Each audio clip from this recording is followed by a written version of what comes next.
What's up, tribe? How you guys doing? We're back for another retro review. This is A Different World season 3 episode 11, and this is an episode it's not one of the more memorable ones, but we're gonna push through it. It's cool. We start off, we have Dean, I think it's Dean Hughes, coming through the dorm on a little impromptu visit, and of course, Jaleesa is freaking out because, you know, it's a co-ed dorm. You want to make sure that you don't have no violations, making sure everything is cool. She's the she's the assistant dorm director. And Dean Hughes tells her, she says, listen, there's no need for you to stress out. At the end of the day, I'm just here. Came by to just check out, see what's going on. If there is a violation, that's going to be on Walter, not on you. So don't trip, right? And of course, there were little things that were going on. Kim and her chemistry partner, they were working on their chem project, and they were talking about I've never had to do that before. That's the best I've ever seen, and let me go get some protection. And of course, he was talking about gargles.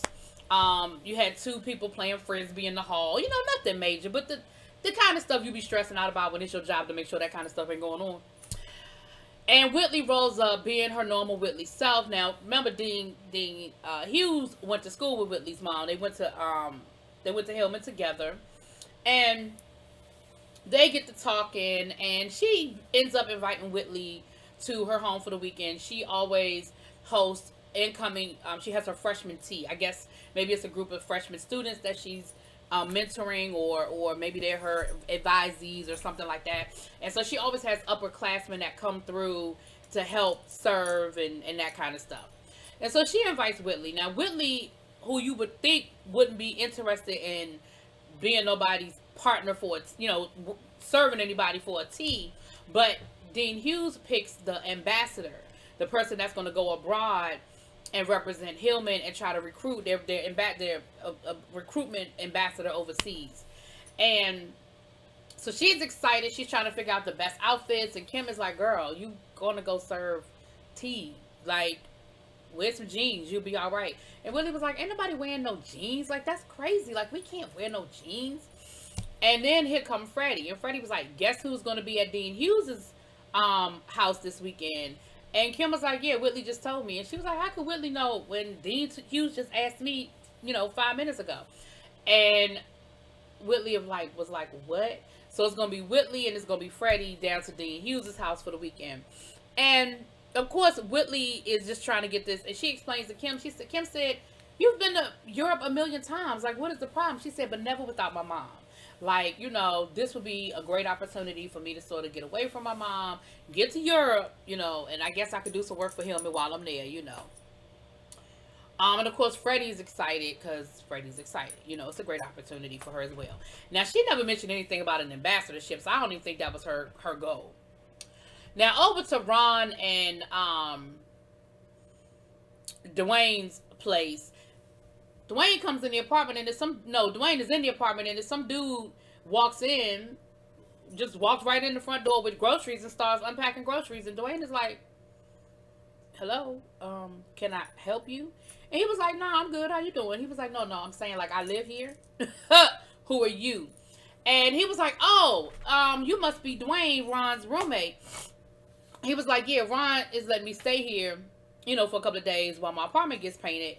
And so Dwayne is like, well, who is this? And he was like, Ron was like, oh, this is my boy from, my psych class. His apartment's getting painted. He just needed a place to stay for a couple of days. Now, here's where they should have known it was something up, right? Here's where they should have known it was some shit. So,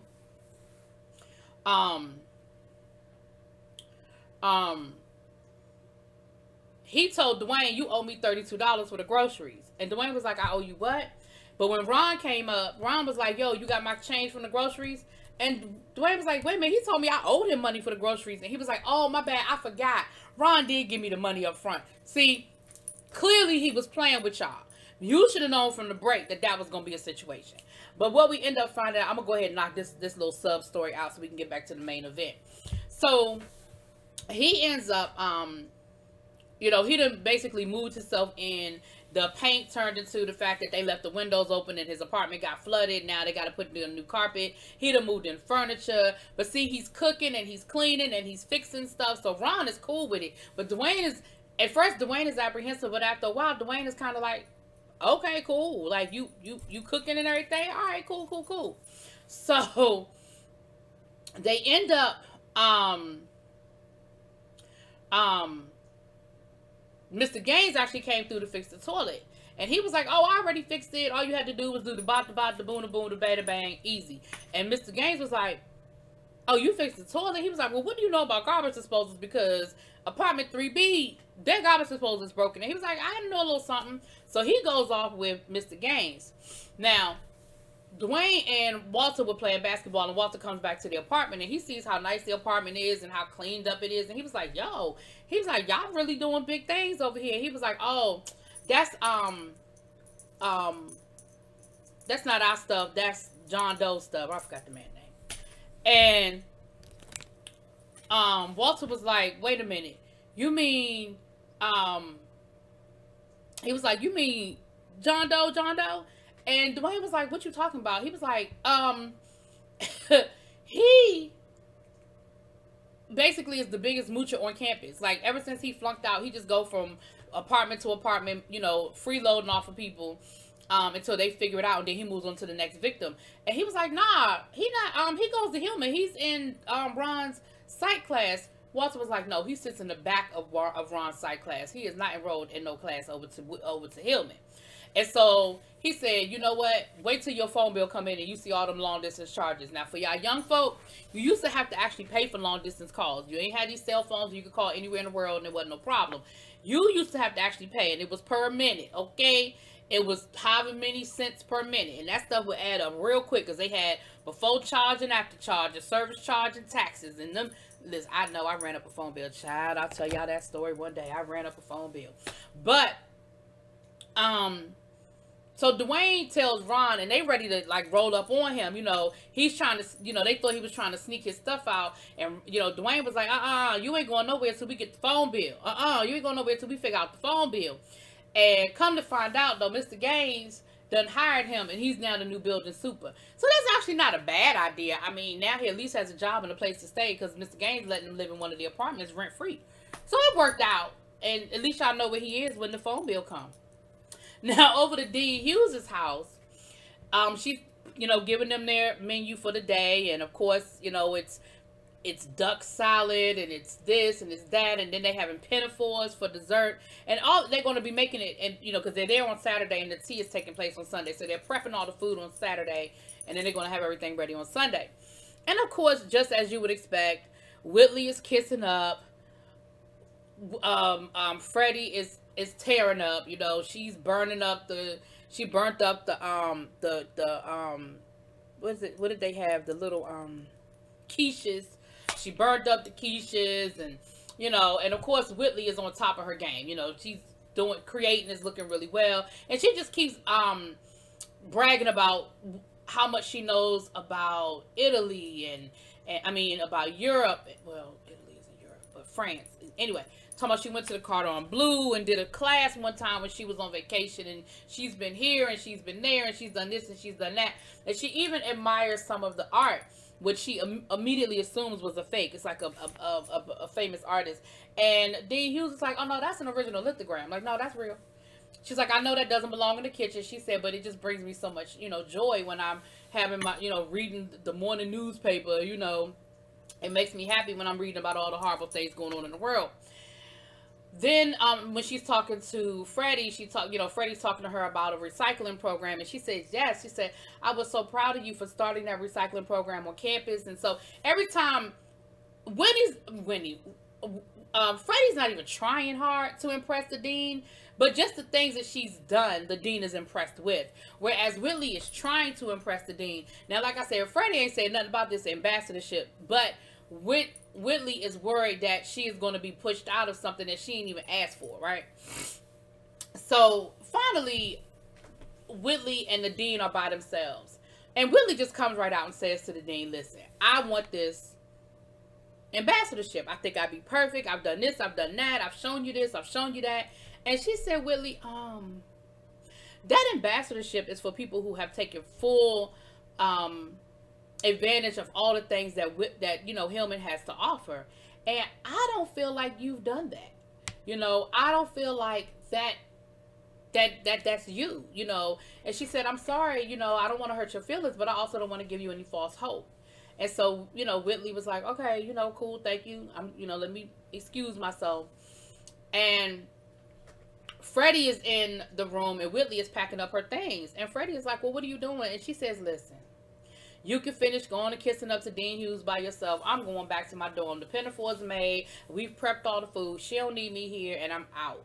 And she's very mean to Freddie. You know, she can be mean. You know, Whitley can be lethal. And she basically tells Freddie that, you know, she's a bumbling, you know, buffoon, that she's tripping over everything. She done burnt everything, and she don't even know why Dean invited her here, because she is totally inept to do the job. You know, that kind of stuff. So as Whitley's leaving, she runs into the dean, and the dean was like, where you going? And she was like, well, clearly someone with my lack of experience is not needed here. And she said, Whitley, I'm sorry that I hurt your feelings. She said, but I just had to be honest with you. She said, listen, look at you. You're a beautiful woman. You've done this, you've done that. She said, but have you ever even worn jeans to class? Like, have you let your hair down? She said, you act like you're an old maid. She said, you are, excuse me.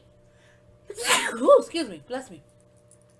She said, you act like you're an old maid. You know, she said, act like you're 20 years old. Enjoy life a little bit. You know, enjoy the moment. And Whitley was just like, whatever. And she kind of hears her a little bit. She said, you know, I understand. And she said, and you're right, you know, but she said, I just don't know what I want. She said, when I first got she said, what did you want when you first got here? She said, you're an art history major. I mean, what do you want to do with that? She said, honestly, when I first got to Hillman, my goal was to find me a husband, and I thought that my art history major experience was going to help me be able to pick the right artwork for my home. You know, like, that was my goal. She said, but that's not the goal anymore, but I don't know what the next step is. Like, I don't know what I want. So you're not wrong, but it hurts, you know, to understand, to see where I am. And so she tries to talk to Whitley and just tells her, let her hair down, enjoy the moment, enjoy college. Like, enjoy being 20 years old and, you know, this time of your life, you know. And so then she says, well, I was kind of mean to Freddie. So, and at that moment, Freddie sort of walks in with her bags packed. And the dean is like, you know what? She said, look, and let's be clear. Ain't neither one of y'all really ready, okay? Neither one of y'all are what I'm looking for. I really thought that bringing y'all two together would let you guys see what is good in the other one. Like, y'all are total opposites, but there's something there that y'all can learn from each other. And they have a moment, and I think they start to see that. And then they have like some fun, you know. My Guy comes on, and they get to eating the pinafores, and they get to doing the My Guy and singing the song. And Whitley at first was like, nah, I'm good. Nah, I don't want to do it. And by the end, honey, she had taken over the song and was dancing and everything.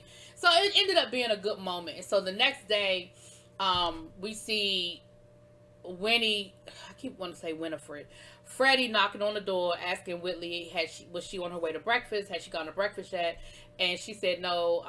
She said, I'll be right down. Freddie said, okay, I'll wait for you downstairs. And when she closed the door, she takes off her robe, and she has on a pair of jeans and like a little vest that we used to wear back in the day, a little t-shirt and a little vest. And but baby, then she puts on a fur coat, honey. Like, I'm not you're not getting all of that, okay? So she puts on a fur coat and proceeds to move forward, right?